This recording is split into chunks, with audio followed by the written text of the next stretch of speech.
All right, let's talk about the guardians of your network. You've probably heard these acronyms tossed around all the time, IDS and IPS. But what do they actually do?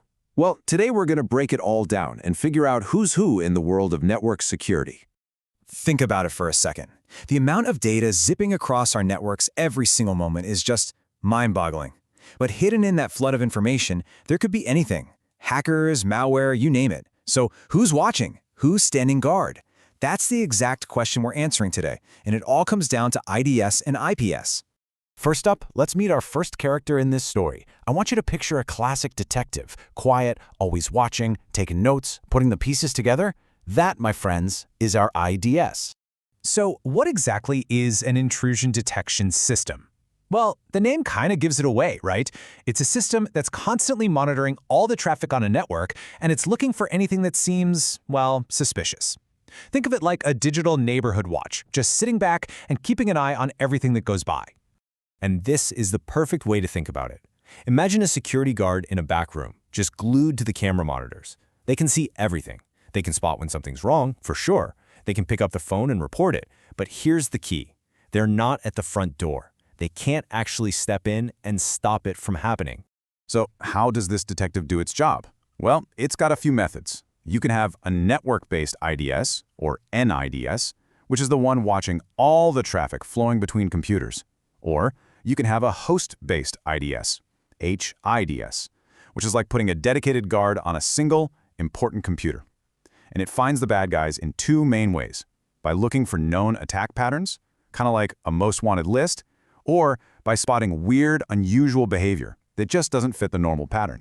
And this right here, this is probably the most important thing to remember about our detective, the IDS. It only sends an alert. It raises the alarm. It tells you something is wrong. But, and this is a big but, it does not block the traffic. It's a reporter, not a cop. It sees the crime, but it doesn't make the arrest. Okay, so if the detective is just raising the alarm, you're probably asking, well, who actually stops the bad guys? Great question. It's time to bring in our second guardian. This isn't the detective. This is the muscle. Meet the IPS. Now, an intrusion prevention system, it's basically the next evolution of the IDS. It does all the same cool detection stuff, but it adds one absolutely massive, game-changing feature. It automatically blocks the attacks it finds, and that changes everything. So, if the IDS was our security guard in the back room, the IPS is the bouncer, standing right at the front door of the club. They're not just watching. Oh no. They are actively checking IDs and deciding who gets in and who gets told to take a hike. And look how it works. It's so direct. Step 1, some malicious traffic tries to get in. Step 2, our bouncer, the IPS, sees it and immediately knows it's trouble. And step 3, bam, that traffic is blocked. Dropped, denied. It never even makes it past the velvet rope. Threat neutralized, right then and there. So how can it do that? The secret is where it sits. An IPS is positioned inline. And that just means that every single piece of traffic has to go through it to get into the network. It's not off to the side, watching like our IDS was. Nope, it is the gate. It's the checkpoint. And nothing, absolutely nothing, gets past it without an okay.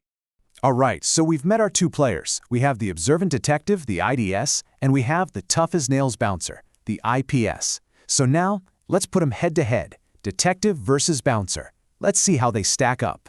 And really, the whole story is right here in our analogy, isn't it? The detective, our IDS, is a passive observer. It watches, it takes notes, and it sounds an alarm.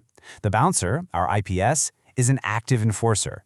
It physically stands there and stops the threat right at the entry point. Let's break it down even more simply.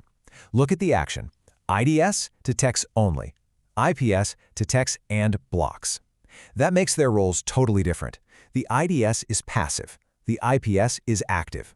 And the outcome? Well, that's the big one. With an IDS, an admin gets an alert. With an IPS, the attack is actually prevented from happening in the first place. Okay, so we've gone through a lot.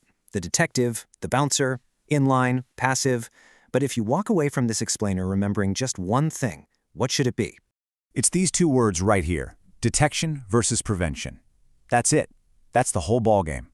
Does the system just detect the problem and tell you about it? Or does it actually prevent the problem from happening? That is the core difference, plain and simple. So why does any of this matter to you? Well, think of it this way. An IDS is fantastic for intelligence gathering. It helps you understand the threats hitting your network without the risk of accidentally blocking something important. An IPS, on the other hand, that's your frontline soldier.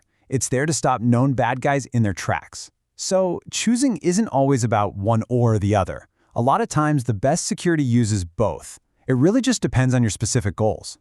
And that brings us to one last big question to think about. In today's world, where cyber attacks are automated, lightning fast, and getting smarter every single day, you have to wonder, is simple detection really enough anymore? Is there still a place for a security guard who only watches the cameras? Or has active prevention, having that bouncer at the door, become the only way to survive?